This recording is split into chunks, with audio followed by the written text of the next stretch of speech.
Assalamualaikum, my name is Nafrazita Ashikmiti Rosli. My matrix numbers is 370870. Okay, now I'll start with introduction. Inflation means sustained increase in the general prices level of goods and services in an economy over a period of time. Meanwhile, the cost of living means amount of expenditures required by an individual or household to meet the basic need of life. Next, Nurul Amira binti Said, nama matrik 308081. I want to talk about concept of inflation in conventional economy. What is inflation? Inflation is the rate at which the price of goods and services rise in the economy. When inflation goes up, the value of money goes down. There are two main types of inflation. First, demand-pull inflation. This happens when demand is higher than supply. For example, when government spending increase or customer buy more than usual. Second, cost-push inflation. When production costs rise, like oil price, wages, or raw material, businesses raise price to protect their profit. How does inflation affect your daily life? When price rise, your money doesn't go as far. For example, groceries cost more, fuel price go up, and public transport fare increase. Who get hit the hardest? Low-income household, especially B40 group. They spend much for their income on essentials, so even small price hikes have a big impact. That's why central banks like Bank Negara Malaysia monitor inflation closely to protect the economy and the people. Okay, my name is Tengku Putri Nazifa binti Tengku Badrul Alam and my matric number is 304786.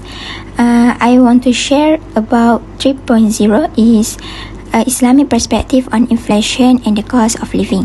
Islam teaches us that justice and balance are essential in all aspects of life, including the economy. First, let's look at the principle of justice and economic balance. Islam promotes fairness in financial dealings. In Surah Al-Hadid, verse 25, mention that mizan or balance to uphold justice. This means maintaining stable prices, fair money value, and just distribution of wealth. It is also the duty of an Islamic government to control the market and prevent manipulation. The next is the scholar's view. They highlight that cap fahisi, which means excessive profits, is a form of fraud. Islam values money based on purchasing power, not just printing. Debt should also be repaired according to the current value, not what it was when borrowed. Then we have the issue of usury or riba. Riba causes economic imbalance. That means the rich become richer while the poor become poorer. It raises the cost of living and widens the gap between the rich and the poor. As the solution, Islam offers a riba-free system. Through contract like mudarabah and musyakara, profits are shared fairly and based on effort. This creates a more just and stable economy.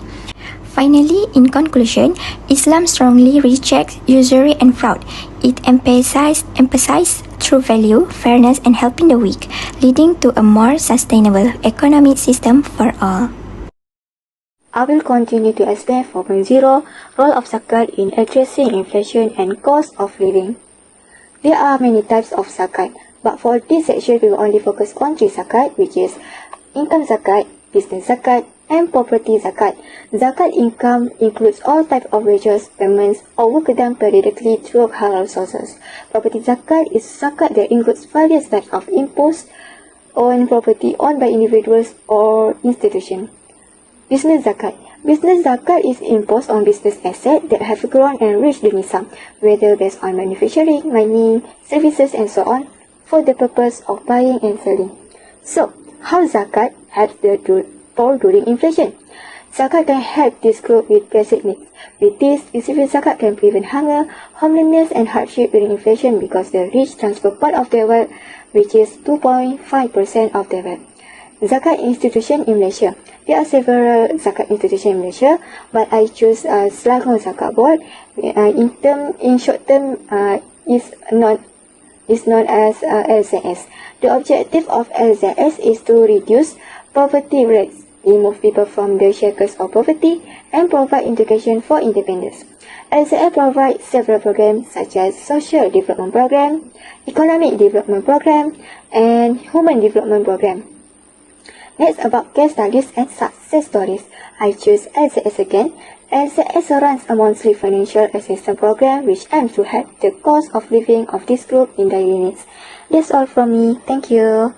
My name is Nurul Ifa Shazwani binti Mama Asri and my matric number is 308155. Today I will explain about role of WACC in reducing living costs. Okay, WACC is when a person donates property or assets for religious or charitable purposes.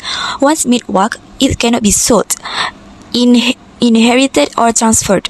There are three types of WACC. It is WACC khairi for charity, WACC ahli for the donor's family, and WACC mushtarak, which combines both. WACC helps reduce to the community's financial burden. Okay, for 5.1, WACC in education, health, and housing. First, in education, WACC builds schools, give scholarship, and supports university. It can helping families save money while ensuring access to learning. Second, in healthcare, WACC builds clinics and hospitals that offer free or low-cost treatment. Third, for housing, WACC provides affordable rental homes and shelter for low-income groups. It also can reduce the cost of buying or renting a house. For 5.2, WACC as a tool to reduce living costs. First, it can provide cheap or free service. Family costs for education, health, and housing are reduced. WACC administration can well manage WACF projects and create jobs, support small businesses, and grow the local economy. For your information, we can give an example at case studies. For example, in Malaysia, IIUM uses WACC for scholarships and facilities while housing projects support the B40 group. In Turkey, WACC has funded schools, hospitals, and public kitchens for centuries. In Indonesia, cash WACC supports microfinance, healthcare, and housing for urban and rural communities. In short, WACC is a powerful Islamic tool to reduce living costs and improve social well-being. Assalamualaikum and good morning everyone. Today, I will briefly explain the key differences between the Islamic and conventional approaches in addressing the issue of rising cost of living and inflation in Malaysia. Under the Islamic approach, the main source of financial assistance are zakat and wakaf. Zakat is a compulsory charity for Muslims who meet specific wealth conditions, while wakaf involves permanent donation of assets such as land for public benefit. These funds are managed by official Islamic bodies like Lembaga Zakat Selangor and Maya. They distribute it to 8 groups known as Asnaf, including the poor, the needy, and newcomer. This approach not only helps the community but also gives spiritual reward to the giver. It's a form of continuous charity that benefits both of the receiver and the donor. In the conventional approach, the fund comes from government tax collected from all Malaysians, regardless of religion or background. The government provides cash aid like SARA, BPR, and Magasa, and also give subsidies on essential items such as fuels, rice, and electricity. This method aims to reduce the financial burden, especially for the B40 income group. But it is usually for short-term and policy-based, and it does not involve spiritual value. In the nutshell, both approaches aim to help the people, but Islamic solution also impedes spiritual growth through charity and worship, while the conventional method focuses more on economic relief without religion involvement. This shows that Islamic solution offer a dual impact, helping people economically and spiritually. Okay, now let's talk about conclusion.